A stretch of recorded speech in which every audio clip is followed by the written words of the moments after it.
The Georgia State Board of Elections just earlier today took another step towards allowing Republicans to dominate the process, get rid of people who stand in the way of challenging the results, basically making it so that elections in Georgia are what they want to be. But let's give you the details. We've been expecting this.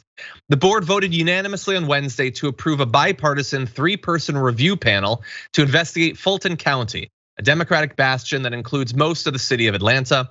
GOP lawmakers last month asked the state board to appoint the performance review panel to investigate Fulton's handling of elections, initiating the process that could allow the Republican-controlled state board to replace the county's board of registration and elections with an administrator it chooses.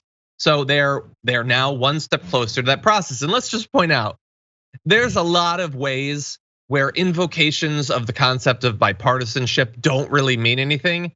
A bipartisan 3-person panel, the hell is that supposed to be?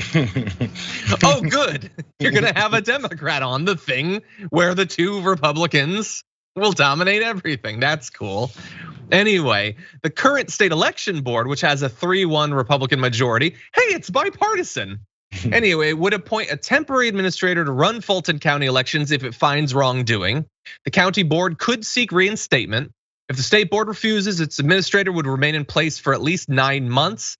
The administrator would have the authority to make any personnel changes related to running elections, including replacing the director of elections and all poll officers. And this is consequential, not only because Fulton County is traditionally Democratic, which annoys the Republicans in Georgia, but it accounts for 11% of the state's electorate. It's 45.5% white, 44.5% black, 7.6% Asian descent. So it is a diverse district, it is a large district, and were you to be able to manipulate the results of that county alone, well, we remember how close Georgia was, JR. They could have thrown it. If they were able to throw out a ton of votes from Fulton County, Georgia would have went for Trump.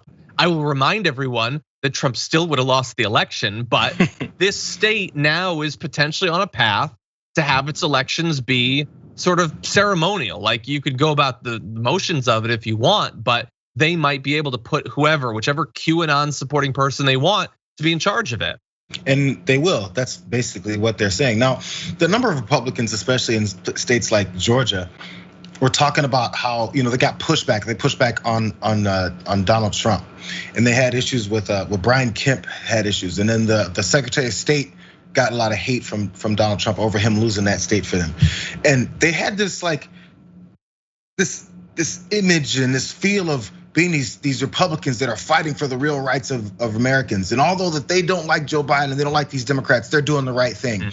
I was thinking that as it was happening, I said, this is a nice cover for them to then go behind the scenes, do what people like Donald Trump want them to do, except do it legislatively.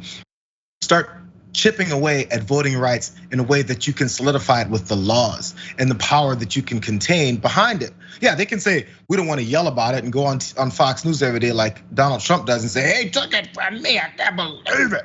So instead of that, they go to doing their legislative parts about dismantling it behind the scenes, hoping that more people won't realize exactly what they're doing, which is the same thing that Donald Trump was doing, just with a different way. Again, the Republican Party's issue with Donald Trump was his execution, not his the endpoint that he was looking for. Yeah. And by the way, I guess maybe I should have mentioned this earlier. I just sort of take it for granted that people will know this. So they're targeting Fulton County. Now the effort in Georgia is broader with that anti-democratic election bill that they already passed. The fact that they've already removed Secretary of State Brad Raffensperger as chair of the state election board and made him a non-voting member, despite the fact that he's a Republican, purely because he wouldn't go along with them. What I'm leaving out is they looked into Fulton County and they found no wrongdoing. And yet that justification for both the state election law as well as the efforts we're talking about in this block, they're not going to allow the fact that nothing was shown to have been done wrong. They're not gonna let that stop them from overturning the entire process. And so, I look forward to dramatic news, JR. I can't wait until in the wake of the 2024 election, we get to have them throwing out the whole Fulton County board and deciding, there's like 50,000 votes that we're not gonna count actually.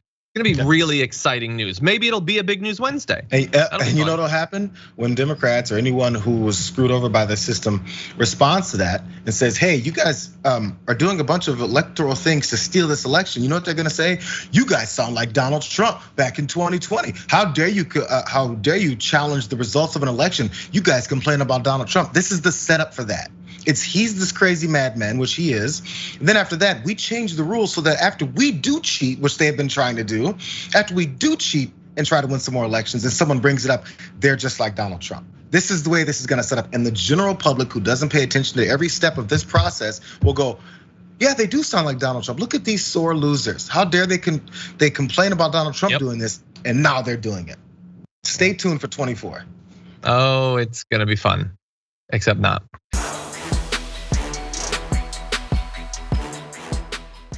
Check out the Damage Report podcast each day, wherever you get your podcasts, whether Pocket Casts or Stitcher or iTunes. You can join me as I give you the news and stories you want, with a range of co-hosts and interview guests jumping in on the fun each day. Again, that's the Damage Report, wherever you get your podcasts. And if you get them at iTunes, don't forget to rate and review. Sometimes I'll read them live on the show.